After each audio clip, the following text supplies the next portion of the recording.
दोस्तों नमस्कार। दोस्तों मौका मिले तो कभी उस पुरानी पीढ़ी के साथ बैठकर संवाद बनाइए जिसने इस देश का विभाजन देखा था, और अगर उस पीढ़ी से नहीं मिल सकते हैं तो फिर उन किताबों को टटोलना शुरू कीजिए जहां पर इस देश के विभाजन का जिक्र था। उस दौर की त्रासदी क्या थी, उस दौर में कितनी बड़ी तादाद में लोग इधर से उधर और उधर से इधर आ रहे थे। एक लकीर खींच दी गई थी, विभाजन की लकीर। और उस दौर की परिस्थितियां ऐसी थी कि अगर उस वक्त भारत और पाकिस्तान, और उसमें भी वह हिस्सा जो कि पूर्वी पाकिस्तान का हिस्सा था जो अब बांग्लादेश के तौर पर मौजूद है, अगर सबको आप मिला दीजिएगा तो लोगों की तादाद तकरीबन 39 करोड़ ही थी, जिसमें 33 करोड़ भारत के लोग थे, 3 करोड़ पाकिस्तान और 3 करोड़ जो पूर्वी पाकिस्तान जो मौजूदा वक्त में बांग्लादेश है। मौजूदा वक्त में इस 39 करोड़ से ज्यादा बड़ी तादाद में इस देश के भीतर ही लोग जब अलग अलग राज्यों में अपने घरों को छोड़कर कामकाज के लिए निकल गए, अब उन्हें वापस अपने घर लौटना है, तो कमोवेश हर राज्य की सीमा पर एक ऐसी मोटी लकीर खिंची हुई है जिसमें वह इस पार से उस पार नहीं जा सकता है। और इस पार से उस पार जाने के लिए उसे कोई वीजा नहीं चाहिए। उनके साथ जो इंफ्रास्ट्रक्चर स्टेट को देना चाहिए वह भी राज्य नहीं दे पा रहे हैं।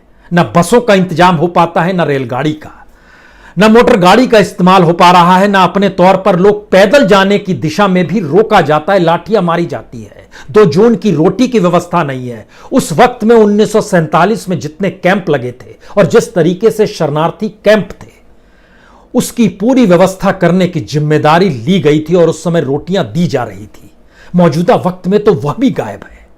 और कितनी बड़ी तादाद में, जब हम जनसंख्या का जिक्र करते हैं, उस समय 1947 में पार्टीशन के वक्त तकरीबन 1 करोड़ 45 लाख लोग इधर से उधर जा रहे थे, जिसमें अगर लगभग 75 लाख उधर से आना था, 75 लाख के लगभग इधर से उधर जा रहे थे। यह एक स्थिति थी। लेकिन मौजूदा वक्त में क्या स्थिति है, राज्यों का पहले हम सिलसिला आपको बतला दें। उसमें यह समझने की कोशिश कीजिए कि अलग अलग राज्यों के दूसरे राज्यों में कितनी बड़ी तादाद में लोग फंसे हुए हैं। उत्तर प्रदेश के 1 करोड़ 42 लाख लोग, बिहार के 86 लाख लोग, महाराष्ट्र के 70 लाख लोग, पश्चिम बंगाल के 60 लाख लोग, मध्य प्रदेश के 54 लाख लोग, राजस्थान के 44 लाख लोग, कर्नाटक के 40 लाख लोग, गुजरात के 38 लाख लोग, झारखंड के 26 लाख 37 हजार लोग, आंध्र प्रदेश के 26 लाख 82 हजार लोग, असम के 25 लाख 15 हजार लोग। ये सारे लोग इसी तरीके से अलग अलग जगहों पर फंसे हुए हैं। दिल्ली जैसी जगह में जो देश की राजधानी है, वहां पर भी 7.5 लाख लोग फंसे हुए हैं जो अपने अपने घरों में लौटना चाहते हैं, जाना चाहते हैं, लेकिन हम भेज पाने की स्थिति में नहीं है।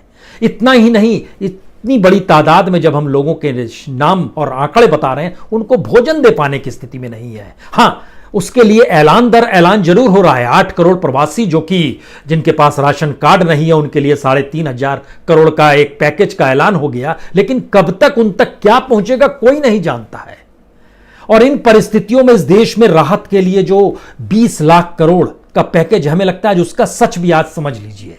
और इस सच के समानांतर में यह बात भी दिमाग में रखिए, क्या इस देश के भीतर के जो भी सामाजिक राजनीतिक संगठन थे बरसों बरस से, जो इस देश के विकास को लेकर, इस देश के निर्माण को लेकर, इस देश के साथ जुड़ते हुए आगे बढ़ाने की जो सोच रखते थे, वह झूठ और फरेब नहीं था क्या? क्योंकि इतनी बड़ी तादाद में बहुसंख्य तबका उस सिस्टम में एक पुर्जे के लिए भी अनुकूल नहीं बैठता है, उसको दरकिनार करके छोड़ दिया गया है। ऐसी परिस्थिति कैसे आ सकती है? क्योंकि एक संगठन, उसमें एक राष्ट्रीय स्वयंसेवक संघ भी है। आज हम उसका खास तौर पर आपसे जिक्र करने वाले हैं।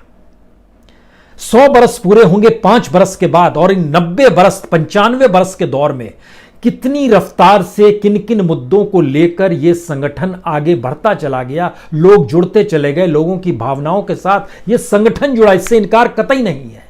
लेकिन मौजूदा वक्त में जब उस संगठन की वाकई उसकी अपनी विचारधारा के साथ जरूरत है, तब वो संगठन कहीं नहीं है। तो इसका मतलब क्या है? क्योंकि इस देश के प्रधानमंत्री तो उसी संगठन से निकले हुए स्वयंसेवक और प्रचारक हैं। तो क्या वो विचारधारा भी सत्ता में आने के बाद खत्म हो जाती है, या सत्ता अगर अपने ही शख्स को मिल जाए तो फिर उस विचारधारा को ठंडे बस्ते में रख देना चाहिए। क्या यह सोच है? किसानों के बीच किसान संघ का व्यक्ति नहीं खड़ा नजर आता है। मजदूरों के बीच भारतीय मजदूर यूनियन जो है, बीएमएस है, उसके लोग आवाज नहीं उठा पाते हैं। इस देश के भीतर में एफडीआई आ रहा है लेकिन स्वदेशी जागरण मंच खामोशी बरतता है। यह कौन सी परिस्थिति है? और इतनी बड़ी तादाद में, हमको लगता है आज तमाम आंकड़ों और फैक्ट के साथ भी आपसे चिंतन करें, लेकिन उससे पहले एक जिक्र हमें लगता है बार बार यह जरूरी है, क्योंकि इस देश के भीतर जो 50-20 लाख करोड़ का जिसका जिक्र हुआ कि हमने आपको इस रूप में राहत दे दी, एक उसका भी जिक्र आपसे करना चाहिए। क्योंकि इतनी बड़ी तादाद में अगर इस देश के भीतर में चीजें परिवर्तित हो रही है तो क्यों ना मान लिया जाए कि अब अपने आप को ठीक करने के लिए ही हर कोई बेचैन है और इस देश के पूरे सिस्टम को ही अपने अनुकूल कर लेना चाहता है, और उसमें भी कहीं भागीदारी बहुसंख्य तबके की नहीं है। 20 लाख करोड़ का पहले सच सुन लीजिए, उसके बाद उस संगठन और आरएसएस का भी जिक्र करेंगे, क्योंकि उसको तो उन चीजों को बोलना चाहिए था, बताना चाहिए था। यह संगठन ऐसा नहीं है कि अटल बिहारी वाजपेयी के दौर में खामोश रह गया था। उस समय भी देश की आर्थिक नीतियों को लेकर इसने सवाल खड़े किए थे। तो मौजूदा वक्त में कौन सी बंदिश है? यह कौन सी परिस्थिति है? हम उनके डॉक्यूमेंट्स को कुछ टटोल रहे थे कि पुराने वक्त में उन्होंने क्या क्या कहा, किस किस रूप में कहा, और मौजूदा वक्त में वो क्यों नहीं कह पा रहे हैं, इसकी क्या वजह है। इस 20 लाख करोड़ का सच यह है कि इसमें सीधे जो पैसा गरीबों को दिया गया है उसकी संख्या सिर्फ 1,42,695 करोड़ ही है। 2 लाख करोड़ भी नहीं है। आप कहेंगे कैसे? दरअसल जो प्रोविजन किया गया वो बहुत बड़ा हिस्सा बजट का ही हिस्सा है। उसमें आरबीआई ने भी पैसा दिया है, वह भी दिया, और बाकी एक लोन की प्रक्रिया है। और इसको अगर समझना चाहते हैं बहुत सरल शब्दों में तो इसको इस रूप से समझिए कि शुरुआती दौर में कहा गया 1,76,000 करोड़ रुपए हम गरीब कल्याण पैकेज देंगे। किसी के भी जहन में जाएगा कि वाकई 1,70,000 करोड़ जो है वह तो सरकार दे रही है। उसके भीतर का सच यह है कि 17,380 करोड़ वह प्रधानमंत्री किसान फंड का हिस्सा था जो उनको देना ही था। उसके अलावे जो building and other construction worker welfare cess जो लिया जाता है उसके फंड से 31,000 करोड़ रुपए निकाले गए। वह भी उन्हीं का पैसा था जो वेलफेयर के लिए था, जो मजदूरों के वेलफेयर का होता है। उसके अलावे जो डिस्ट्रिक्ट मिनरल फाउंडेशन फंड होता है उसमें से 35,924 करोड़ निकाला गया, 925 करोड़। इन तीनों को मिला दीजिएगा तो 84,305 करोड़ रुपए दरअसल यह गरीब कल्याण पैकेज में ये शिफ्ट हुए। सरकार ने जो दिया इसमें वो सिर्फ 85,695 करोड़, यह रकम दी 86,695 करोड़ की। इसके अलावे जो बड़ा पैसा दिया वो बहुत साफ तौर पर मनरेगा का दिया, 40,000 करोड़ का। यह भी पैसा सरकार ने दिया, बिल्कुल इससे इनकार नहीं है। यह अलग मसला है कि मनरेगा का बजट इस बजट में पिछली बार की तुलना में 10,000 करोड़ रुपए कम कर दिया गया था, और क्यों कम किया गया था नहीं समझ में आएगा। तो 40,000 करोड़ रुपए, चलिए उसको भी जोड़ लेते हैं। ईपीएफ में जो योगदान दिया गया है वह 3,000 करोड़ का है। जो प्रवासी मजदूरों के लिए जिस बात का भोजन का जिक्र है वो 3,500 करोड़ का है। जो एमएसएमई में जो इक्विटी जो देने की बात है उसके लिए लगभग 10,000 करोड़ का, ये लगभग 1,40,000 करोड़ से ज्यादा की स्थिति नहीं बनती है, और इतना ही पैसा दिया गया है। लेकिन सरकार कहती है हम इसमें जोड़िए शिशु मुद्रा लोन भी, लोन शब्द भी जोड़िए जिसके लिए 1,500 करोड़ है। आप इसमें यह भी जोड़िए कि जो सीएलएसएस हाउसिंग कर्ज है जिस पर ब्याज सब्सिडी दी जा रही है 70,000, उसको भी जोड़िए। जो माइक्रो फूड इंटरप्राइजेस की जो फॉर्मुलेशन स्कीम है जिसके लिए 50,000 करोड़ दिया जा रहा है उसको भी जोड़िए। फल सब्जी ट्रांसपोर्ट स्टोरेज की जो व्यवस्था की जा रही है उसका जो 40,000 करोड़ है उसको भी जोड़िए। जो मछली पालन और उसके इंफ्रास्ट्रक्चर का जो 20,000 करोड़ है उसको भी जोड़िए। पशुपालन योजना में 15,000 करोड़ है उसको भी जोड़िए। हर्बल खेती को हम बढ़ावा देंगे उसके लिए जो 4,000 करोड़ है उसको भी जोड़िए। वाइबिलिटी गैप की जो फंडिंग है उसके लिए जो 8,000 करोड़ है उसको भी जोड़िए। हेल्थ सिस्टम हम ठीक करेंगे 15,000 करोड़, उसको भी जोड़िए। टीडीएस में रियायत दे रहे हैं उसके लिए जो 8,000 करोड़ का बोझ हम पर आ रहा है उसको भी जोड़िए। यानी दे नहीं रहे हैं बल्कि सरकार के पास जो पैसा आना चाहिए अगर वो नहीं आ रहा है तो उसको भी सरकार ने मान लिया कि ये 20 लाख करोड़ का हिस्सा है। और इन सारी चीजों को भी अगर आप जोड़ लीजिएगा तो भी सरकार के हिसाब से 3,15,000 करोड़ से ज्यादा आगे बात बढ़ेगी नहीं। यानी इन सारी परिस्थितियों को भी जोड़ते चले जाइए तब भी। तो इसके मतलब क्या है? इसका मतलब बहुत साफ है कि आरबीआई द्वारा डाला गया पैसा, जो कि 27 मार्च को पहली बार डाला गया 3,74,000 करोड़, जो कि पैसा डालने का मतलब था जो लॉन्ग टर्म रेपो ऑपरेशन था उसमें लगभग 1 लाख करोड़ डाला गया था। फिर सीआरआर कट जो किया गया था उसके लिए 1,37,000 करोड़ था। और फिर एसएलआर जो 2% से 3% किया गया वह 1,37,000 उसके अलावे था। फिर 17 अप्रैल को फिर लगभग 1 लाख करोड़ आरबीआई ने किस रूप में दिया? टीएलटीआरओ के जरिए 50,000 करोड़ उसमें दिया। और उसके अलावे जो रीफाइनेंस किया था सिडबी को, नाबार्ड को, एनएचबी को, वह 50,000 करोड़ भी जो सरकार ने अपने फंडिंग में जोड़ लिया। और म्यूचुअल फंड के लिए जो स्पेशल लिक्विडिटी, जो संकट में था म्यूचुअल फंड, उसमें भी 50,000 करोड़ डाले, वह भी उस पैकेज का हिस्सा हो गया। और इस पैकेज के हिस्से के बाद ये सब जो हो रहा था, इसके बाद जब प्रधानमंत्री ने कहा पुराना भी जोड़ लीजिएगा, नया भी जोड़ लीजिएगा, तो इसमें जब देने की स्थितियों में आप जब इसके भीतर झांकने की कोशिश करेंगे तो चाहे वो 13, 14, 15, 16, 17, 5 दिन लगातार इस देश की फाइनेंस मिनिस्टर ने जो बताया उसका बेसिक तत्व यह था, अब हमसे इकोनॉमी नहीं संभलेगी, अब हम अपने कंधे पर वेलफेयर स्टेट का बोझा नहीं उठाएंगे, हम इसको प्राइवेट सेक्टर में देंगे, हम विदेशी निवेश मैक्सिमम करेंगे और हर सेक्टर को खुला कर देंगे। जिसके पास पैसा है वो पैसा लगाए, जिस एमएसएमई को हिम्मत है वह लोन ले और अपने आप को डेवलप करे। कमाल की स्थिति है ये। और इन स्थितियों के बीच में संघ खामोश है। हम आज इस बात का जिक्र क्यों कर रहे हैं? हमें लगता है कि आज उन पन्नों को पलटने की जरूरत है, क्योंकि आरएसएस इससे पहले अपनी जो पहचान के साथ जीती रही है, हमको लगता है पहले वह सुन लीजिए। क्योंकि आरएसएस ने कई मौकों पर इस देश की आर्थिक नीति को लेकर और देश कैसे चलना चाहिए इसको लेकर बड़ी साफगोई के साथ अपनी प्रतिनिधि सभा में बड़े बड़े प्रस्ताव पास किए हैं। इतना ही नहीं, आपको यह भी जानकर हैरत होगी कि जिस समय लाल बहादुर शास्त्री जी ने जय जवान जय किसान का नारा दिया था, उसके बाद 21 अक्टूबर 1965 को केंद्रीय कार्यकारी मंडल की बैठक हुई थी। इसमें एक पॉलिसी जो रखी गई थी उसमें कहा गया था कि अमेरिकी गेहूं नहीं लेना चाहिए, किसानों और व्यापारियों को वितरण व्यवस्था के तालमेल बैठाने का भी जिक्र किया गया था। और यह भी कहा गया था कि देश की जो शासन और सरकार है वह अपने दायित्व को समझे। कब 60s का जिक्र हम कर रहे हैं, जो संगठन 1960 में इस देश के किसानों का जिक्र करता है, व्यापारियों को उनसे जुड़ने का जिक्र करता है और सरकार को भी कहता है कि आप भी जुड़िए। और इस देश में जब एक एक कण बचाने का जिक्र हो रहा है, अन्न बचाने का जिक्र हो रहा है, तो कम से कम सत्ता और सरकार को भी साथ खड़े होना चाहिए। किसे ये अच्छी बात नहीं लगेगी। लेकिन मौजूदा वक्त में कोई भूखे मर रहा है। रायसीना हिल्स पे इस देश में रईसी हो रही है। नॉर्थ और साउथ ब्लॉक में बाबुओं की फौज अपने तौर पर पॉलिसी का निर्माण कर रही है और बता रही है कि इतने करोड़ लोगों को हम यहां से ले आएंगे, इतने लाख लोगों को यहां से ले आएंगे, एसी कमरे हैं, मस्ती है। इस दौर में इस रूप में काम हो रहा है। हमें लगता है इसके भीतर और जाने की कोशिश कीजिए। हम इन बातों का जिक्र इसलिए भी कर रहे हैं क्योंकि जब हम लोग देखते हैं कि कोई एक ऑर्गेनाइजेशन वैचारिक तौर पर इस देश को प्रभावित करता है और संयोग से उसी संगठन से निकला हुआ शख्स इस देश का प्रधानमंत्री बन जाता है, तो क्या उस विचारधारा की महत्ता खत्म हो जाती है या सत्ता पाना है इसलिए ऐसे विचार ऐसे संगठन रखते हैं? एक सवाल है।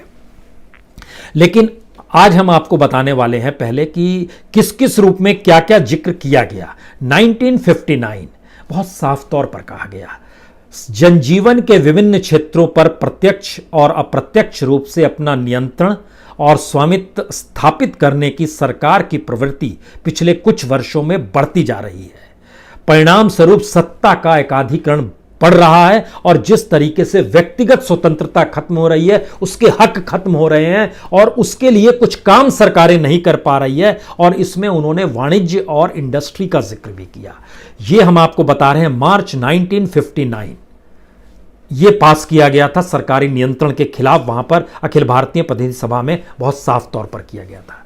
उसके बाद जिस स्वदेशी का जिक्र हम आपसे करना चाहते थे उसकी एक महत्ता है। इसलिए महत्ता है क्योंकि स्वदेशी का जिक्र जो पहली बार गुरु गोलवलकर ने भी किया, जो कि हेडगेवार के बाद सरसंघ चालक बने थे, उन्होंने देखिए बड़े शानदार तरीके से बताया कि हमारे सामने तो अंग्रेजी कपड़ों का बहिष्कार ही स्वदेशी आंदोलन की प्रेरणा थी, लेकिन धीरे धीरे उनको ये लग रहा है, ये 1952 में आज़ादी के तुरंत बाद पुणे में उनके ये व्यक्त विचार हैं जो उनके डॉक्यूमेंट से हमने निकाले हैं। उसमें गुरु गोलवलकर कहते हैं कि देश में उत्पन्न ना होने वाली किसी आवश्यक वस्तु या सैन्य समर्थ को बढ़ाने के लिए या रोग निवारण औषधि को लाने के लिए तो विदेशों से लाया जा सकता है, लेकिन यह कौन सी परिस्थिति है जिसमें जो चीज हम अपने यहां बना सकते हैं वह भी विदेशों से ला रहे हैं। उसमें उन्होंने उदाहरण सोचिए उस समय दिया कि नाखून रंगने का रंग, मुंह पोतने की सफेदी, बाल संवारने की पिने, पत्ते, यानी निरुपयोगी काम में भी हम लोग अपने देश की पूंजी को बाहर भेज रहे हैं। और उसके बाद उन्होंने बताया कि किस तरीके से स्वदेशी आंदोलन होना चाहिए, 1952 का जिक्र कर रहे हैं। और अगर आप आधुनिक दौर में आना चाहते हैं तो 1992 में, अब आप सोचिए कि स्वदेशी का आह्वान ये लखनऊ में अखिल भारतीय प्रतिनिधि सभा हुई थी आरएसएस की। उसमें इन्होंने बहुत साफ तौर पर कहा था कि किसी भी हालत में इस देश के राजनीतिक नेतृत्व को स्वदेशी भावना को अपनाना होगा जिसका अभाव है, और सत्ता अगर हम सोचें किस रूप में रहेगी तो इस रूप में रहनी चाहिए जहां पर इस देश को आर्थिक पराधीनता और बेरोजगारी विदेशी पूंजी के आधार पर नहीं हो। इस बात का जिक्र किया जाता है। इतना ही नहीं, कृषि, स्वास्थ्य, शिक्षा, दूरसंचार, बैंकिंग, आर्थिक सेवाएं ही नहीं, प्रतिरक्षा, आणविक ऊर्जा, अंतरिक्ष अनुसंधान, इन सभी क्षेत्रों में हमको खुद काम करना है। हमें विदेशी एफडीआई और विदेशी कंपनियों पर निर्भर नहीं करना है। लेकिन हफ्ते भर पहले ही जो सामने रखा गया फाइनेंस मिनिस्टर के जरिए, उसमें जो एफडीआई खोला गया, उसमें आणविक ऊर्जा का जिक्र भी है, अंतरिक्ष अनुसंधान का जिक्र भी है, प्रतिरक्षा का जिक्र भी है, बैंकिंग का जिक्र भी है, तमाम इंडस्ट्री का जिक्र भी है। सारी चीजें ठीक उलट है। यानी एक सोच जो है एक संगठन के भीतर में और उसके इतिहास के पन्नों में जो दर्ज है। इतना ही नहीं, उसके बाद आइए 93 में जून में अखिल भारतीय कार्यकारी मंडल की जो बैठक हुई थी उसमें कुछ चीजें पास की गई थी। ये पास की गई चीजों पर नजर डालिए। उसमें कहा गया था विदेशी पूंजी निवेश को प्रवेश नहीं देना है। उसमें कहा गया था कि विदेशी बैंकों व अन्य वित्तीय सेवाओं के लिए जो द्वार खोले उसको बंद किया जाए, और जो बाहर से माल आता है उस पर जो हम लोग टैक्स कम कर दिए हैं वो टैक्स को बढ़ाइए। यानी ये सारी चीजें हो रही हैं। इतना ही नहीं, इसमें तो यह भी लिखा गया था कि जो औद्योगिक क्षेत्र में हमारे यहां की इंडस्ट्री है वो चरमरा रही है, उसको किसी भी हालत में बचाइए। एफडीआई और बाहर से आने वाली इंडस्ट्री खत्म कर देगी। और देखिए हफ्ते भर पहले इस देश के भीतर में पीएसयू जितने भी चल रहे हैं उसका डिसइन्वेस्टमेंट तो एक मार्फत है, उसके ठीक समानांतर में कहा जा रहा है पीएसयू के पैरेलल में पब्लिक प्राइवेट सेक्टर भी आ जाए।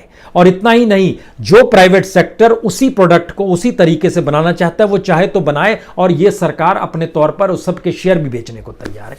कमाल की स्थिति है।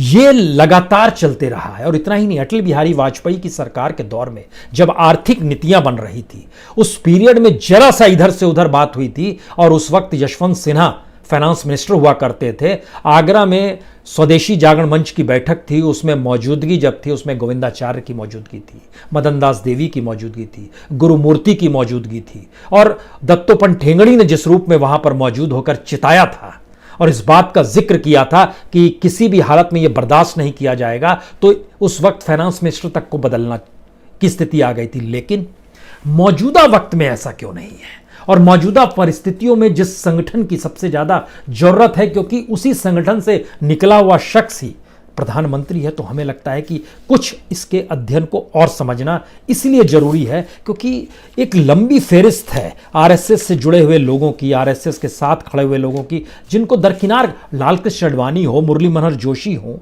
गोविंदाचार्य हो, प्रवीण तोगड़िया हो, संजय जोशी हो, या फिर शिव कुमार जिन्होंने मंदसौर में किसानों का आंदोलन किया था शिवराज सिंह चौहान की सरकार के दौर में, उनको भी एक लंबी घनश्याम तिवारी जो लंबे समय तक आरएसएस के साथ जुड़े रहे, बीजेपी से राजस्थान, ऐसी बड़ी तादाद है। इतना ही नहीं, सब चीजों को कैसे क्यों बदल दिया गया। हमें लगता है कि इस बात को थोड़ा अध्ययन इसलिए करना चाहिए क्योंकि गुजरात में जब मुख्यमंत्री के तौर पर प्रधानमंत्री मोदी उस समय मुख्यमंत्री थे, उस समय बिजली का बिल बढ़ाया गया था। और सोचिए 2003 में आंदोलन किसान संघ ने खड़ा कर दिया। उस समय मनमोहन वैद्य वहां पर हुआ करते थे और आरएसएस ने किसी भी तरीके से समझौता करने से इनकार कर दिया। लंबा आंदोलन चला। यह अलग बात है कि उसके बाद सत्ता की ताकत का एहसास आरएसएस को भी धीरे धीरे हुआ। मनमोहन वैद्य को वहां से हटाकर चेन्नई भेज दिया गया। लेकिन मौजूदा वक्त में ऐसा नहीं है कि मनमोहन वैद्य नहीं है, वो है। और ऐसा भी नहीं है कि आरएसएस नहीं है, वह भी है। फिर कहां पर गड़बड़ी हो रही है और फिर ये आवाजें खामोश क्यों हैं? दरअसल क्या ये माना जाए कि एक ऐसे संकट काल के दौर से हमारी राजनीतिक परिस्थिति गुजर रही है जिसमें सत्ता जिसके पास रहेगी, जनता उस पर आश्रित रहेगी और उस सत्ता के टिके हुए लोग जो होते हैं, जिसमें कैबिनेट मिनिस्टर से लेकर पॉलिटिकल पार्टी भी होती है और उससे जुड़े हुए तमाम संगठन भी होते हैं, उन्हें भी ये महसूस होने लगता है कि मुश्किल तो है और गलत निर्णय तो लिए जा रहे हैं, लेकिन अगर सत्ता चली जाएगी हमारे ही शख्स की तो हमें तो और मुश्किल होगी। तो दो मुश्किल में से किसको रास्ते को चुना जाए? तो इसी को चुनिए, जैसे भी निर्णय लिए जा रहे हैं लेने दीजिए। क्या ऐसी स्थिति है? यकीनन ये हो सकता है और यही स्थिति इस देश के भीतर की है। बार बार इस बात का संकट सामने उभर कर आता है कि अगर गलत निर्णय लिए जा रहे हैं, इकोनॉमिक विजन नहीं है, अर्थव्यवस्था डामाडोल है, आने वाले 6 महीने में कैसा क्राइसिस इस देश में होगा कोई नहीं कह सकता है। जिस तरीके से बेरोजगारी बढ़ रही है, जितनी बड़ी तादाद में सरकार के डाटा बता रहे हैं, सीएमआई कह रहा है कि दरअसल 14 करोड़ लोगों की नौकरी चली गई जा चुकी है। जो स्टार्टअप्स हैं 70% स्टार्टअप्स खत्म हो गए हैं, बाकियों के पास महीने का पैसा देने के लिए कैश तक नहीं है। एमएसएमई का एक अलग संकट है। इसमें जो बात कही जाती है कि नहीं बहुत अच्छा है, बहुत शानदार हवा चल रही, इसके मतलब क्या होंगे? हमें लगता है कि ये समझना इसलिए जरूरी है क्योंकि भारतीय मजदूर संघ कोई आज तो बना नहीं है, 1955 में बना था। भारतीय किसान संघ, इसकी पहली बैठक जो हुई थी, दत्तोपंत ठेंगड़ी का जो भाषण था 13 मार्च 1978 को और उसके बाद 1979 में ये मार्च में बन गया, उस समय वो किसानों के लिए ही जीने मरने का जिक्र कर रहे थे। भारतीय मजदूर संघ इस देश के मजदूरों के लिए ही सब सारी बातों का जिक्र करता। 1.5 करोड़ सदस्य हैं बीएमएस के और जिस तरीके से तमाम उनके हक और उनके अधिकार खत्म कर दिए, उसका मतलब क्या है? कुछ भी नहीं चीजें बच पा रही हैं। इसी तरीके से स्वदेशी जागरण मंच 91 में जब बना तो उसके पीछे एक सोच थी, वह सोच मौजूदा वक्त में गायब हो गई। हमें लगता है कि जिन परिस्थितियों में मौजूदा वक्त आकर खड़ा हो गया है, वो शायद सबसे बुरी स्थिति में इस देश के 95 बरस को जीत सके आरएसएस के सामने। ये वो आरएसएस है जो 1930 में, जिसकी सिर्फ 16 शाखाएं थीं विदर्भ में, और मौजूदा वक्त में लगभग 69,000 शाखाएं हैं पूरे देश भर में। सोचिए इसका विकास कैसे होता है। 1930 में 16 शाखाएं सिर्फ विदर्भ में, 1940 में 700 शाखाएं विदर्भ और महाराष्ट्र और 5 प्रांत में और फैल गया। 77 आते आते इमरजेंसी के पीरियड के बाद की परिस्थिति में इसमें बड़ी तेजी आई। फिर 1994 में अयोध्या आंदोलन के बाद ये 30,000 पार कर गया इसकी शाखाएं। गुजरात दंगों के बाद जिस तरीके से फैलाव हुआ 43,000 तक पहुंच गया और धीरे धीरे जब इनकी अपनी सत्ता मौजूदा वक्त में आई तो ये 69,000 हो गया है। 2006 में ये 56,000 था। इसका मतलब है कोई भी घटना के दौर में आरएसएस जिन विचारों को रखती थी, अपने आप को विस्तार देती थी। मौजूदा वक्त में वो सारी चीजें गायब है। और ऐसा भी नहीं है कि संकट काल में आरएसएस ने काम नहीं किया है। सूरत में प्लेग आया था, प्लेग में कोई जाना नहीं चाहता था, लेकिन स्वयंसेवक वहां पर मौजूद था। इंडो चाइना वार के समय भी संघ ने सेवा की थी इस देश की। मौजूदा वक्त में जानकारी मिली कि दरअसल 1 लाख स्वयंसेवक जो है देश के अलग अलग हिस्सों में राशन बांट रहे हैं। 14 अप्रैल को पहली जानकारी आई, 10 लाख फैमिली के पास पहुंच गए। 29 अप्रैल को दूसरी जानकारी आई, लगभग 15 लाख परिवारों तक पहुंच गए। फिर जानकारी आई कि लगभग 30 लाख परिवारों तक पहुंच गए। यह स्थिति आ गई है। इस देश को आगे किस रूप में चलना है, इसको लेकर कोई सोच नहीं है क्या? और जब हम आपसे इस बात का जिक्र कर रहे हैं तो आप सोचिए कि इस देश के भीतर में बड़ी तादाद में इन तमाम के ऑफिसेस चलते हैं। बीएमएस के हेडक्वार्टर्स हैं, अलग अलग शहरों में ऑफिस चलते हैं। स्वदेशी जागरण मंच के ऑफिसेस हैं। हमें यहां आता है कि जब आप सत्ता के अनुकूल हो जाते हैं और सत्ता के लिए काम करना चाहते हैं तो याद कीजिए आर्य समाज भवन कैसे खाली पड़ा हुआ रहता है, या फिर सर्वोदय भवन कई जगहों पर आपको खाली मिल जाएगा, आप सत्ता के करीब हो गए। बीएमएस का भी यही हाल होगा क्या? और हमें तो एक चीज़ और जानकारी लगती है कि अहमदाबाद में एक वणिकार भवन है, जो आज की तादाद में, हमने वहाँ पर रिपोर्टर से पूछा जो हमारे साथी है, वहाँ की क्या हालत है, वहाँ कुछ खिलाया पिलाया जा रहा है? पता चला कुछ नहीं। वर्णिकार भवन का हम इसलिए इस्तेमाल कर रहे हैं यहाँ पर, 32 साल तक वहाँ हिंदुत्व का झंडा लहराते रहा और वो एक लिहाज से ग्राउंड जीरो हो गया था। और प्रवीण तोगड़िया वहाँ से निकले। प्रवीण तोगड़िया ने निकलने के बाद एक गौशाला में आश्रय लिया और उन्होंने बनाया अंतर्राष्ट्रीय हिंदू परिषद और राष्ट्रीय बजरंग दल। हमने उनसे भी संवाद किया, आप क्या कर रहे हैं? उन्होंने बताया कि हम देश के लगभग 580 स्थानों पर 35 लाख लोगों को भोजन दे चुके हैं। लेकिन अगला सवाल, जो आरएसएस से जुड़े हुए ऐसे लोग थे जो निकल चुके हैं, उनसे जब हमने बातचीत करनी शुरू की और जो कैडर था उससे भी जब बातचीत की, दो बातें सामने आई। जो आरएसएस का जो अधिकारी वर्ग है, जो लगभग 2% है, 98% ग्रास रूट पे है। ग्रास रूट के सामने ये प्रॉब्लम है कि वो कैसे काम करेगा और किस रूप में काम कर पाएगा। और वो जो भी नया संगठन आता है उसके साथ जुड़ जाता है। एक बड़ा शिफ्ट बजरंग दल का जैसे तोगड़िया के साथ हो गया, उनके साथ लोग चले गए, या फिर हिंदू परिषद, जो विश्व हिंदू परिषद थी, उससे भी लोग वहां से निकल कर चले गए। अलग अलग संगठनों के जरिए काम करने की स्थिति में आ जाती है। अब कांग्रेस का सेवा दल भी जो था, वह भी जब ठप पड़ गया तो आपको जानकर हैरत होगी, वहां के लोगों की बेचैनी थी, काम क्यों नहीं हो पा रहा है।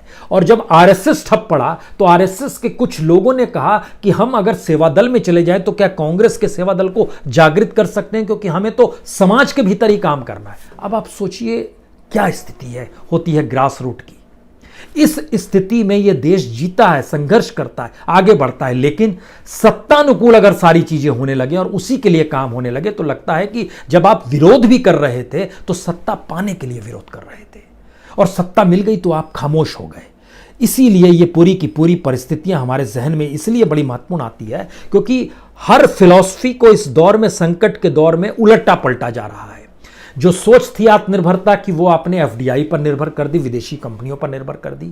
जो आपकी सोच थी कि इस देश को आत्मनिर्भर होने के लिए अपने जो सार्वजनिक उपक्रम है उसको चलाना, उसको बेचने की स्थिति में ले आए। इस देश के भीतर में जो सामाजिक दबाव आरएसएस के जरिए बनना चाहिए था, वो गायब हो गया। एक ऐसे क्राइसिस की परिस्थिति है इस देश के भीतर में, जो एक शून्यता है कि आने वाले वक्त में जब संकट और गहराएगा तब कौन किस पर भरोसा करेगा, या हर कोई, इतनी बड़ी तादाद में इस देश में 130 करोड़ लोग अकेले ही होंगे क्या? एक सामूहिकता का बोध नहीं होगा क्या?